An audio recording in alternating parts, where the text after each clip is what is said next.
Lebanon के कई शहरों पर भीषण हमला हुआ है। इजरायली सेना ने हिजबुल्लाह के ठिकानों को टारगेट पर लिया, लैंडमाइन से पूरे इलाके को तबाह किया।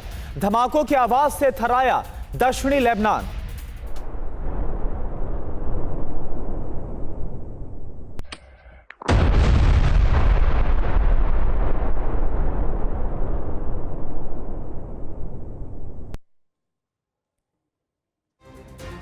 और दक्षिणी लेबनान में आईडीएफ की बड़ी कार्रवाई और अदाई से शहर पर रॉकेट से हमला हुआ, ड्रोन जेट से हमला किया गया है। इजरायल का दावा है हिजबुल्लाह के सैन्य ठिकानों को निशाना बनाया गया है इस हमले में।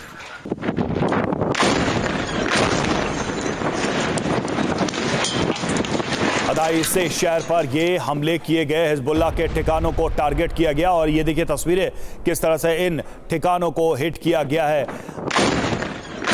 अदाई से शहर पर रॉकेट ड्रोन से हमले किए गए हैं, जेट से हमला किया गया है।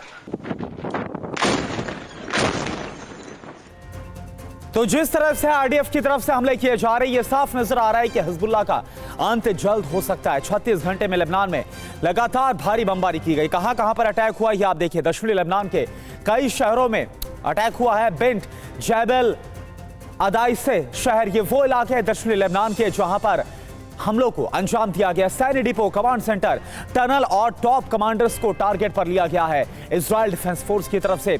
अब आप देखिए हमला कैसे किया गया। एयर स्ट्राइक और ग्राउंड ऑपरेशन, दो तरीके से लगातार जो हमला है वो किया जा रहा है।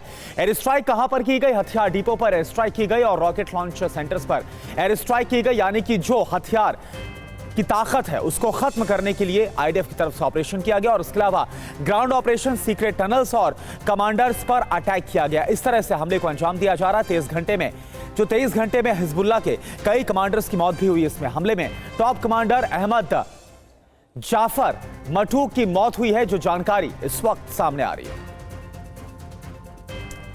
और देखिए एक और जानकारी आपको बता दें, ईरान पर 36 घंटे बाद फिर हमला। शम्साबाद शहर में मिसाइल से अटैक हुआ है। ईरानी ड्रोन फैक्ट्री के पास जोरदार धमाका हुआ है। इजरायली हमले में ड्रोन डिपो का बड़ा हिस्सा तबाह हुआ है। तो 36 घंटे बाद एक बार फिर से मिसाइल से अटैक किया गया और बताया जा रहा है कि ड्रोन डिपो टारगेट था इस बार इस हमले का। ईरानी ड्रोन फैक्ट्री के पास ये जोरदार धमाका हुआ है, शम्साबाद शहर में ये मिसाइल अटैक।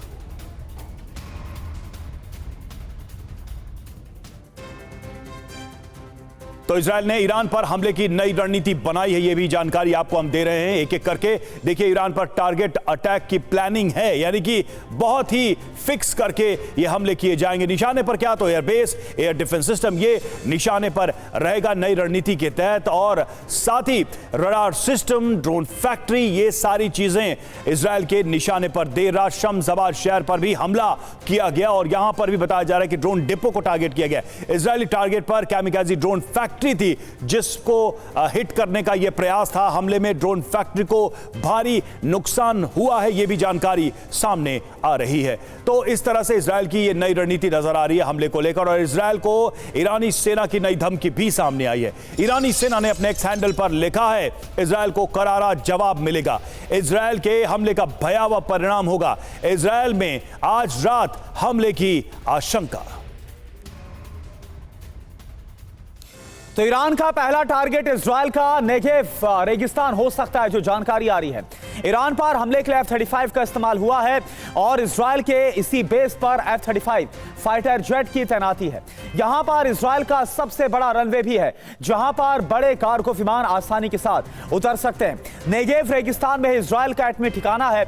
ईरान ने 1 अक्टूबर को यहां पर हमला किया था और एक बार फिर से एटमी सेंटर को नष्ट करने की कोशिश ईरान कर सकता है। और यही वजह है कि नेगेव रेगिस्तान में अब इजरायल ने अमेरिकी 3rd एयर डिफेंस सिस्टम को तैनात कर दिया है। इजरायल के एयर डिफेंस सिस्टम को नाकाम करने के लिए ईरान और यमन से एक साथ ड्रोन और बैलिस्टिक मिसाइल से हमला किया जा सकता है। इन हमलों के बीच सीरिया और लेबनान से रॉकेट और ड्रोन से हमला करके इजरायल के एयर डिफेंस पर और दबाव बनाया जा सकता है। इस तरह से एक साथ 4 फ्रंट से इजरायल पर 1000 मिसाइलों से एक साथ हमले की जो प्लानिंग है वो ईरान कर रहा है। ईरान ऐसा हमला करना चाहता है जिससे इजराइल को भारी नुकसान हो। इस प्लान के तहत इजराइल में कारखानों को निशाना बनाया जाएगा और इसके साथ ही इजराइल में मौजूद तमाम केमिकल प्लांट्स को भस्म करने की कोशिश होगी। इजराइल को संकट में डालने के लिए अनाज और खाने का सामान स्टोर करने वाले गोदाम पर भी हमला होगा और सबसे बड़ा टारगेट होगा पावर प्लांट, ताकि इजराइल घुटने पर आ जाए।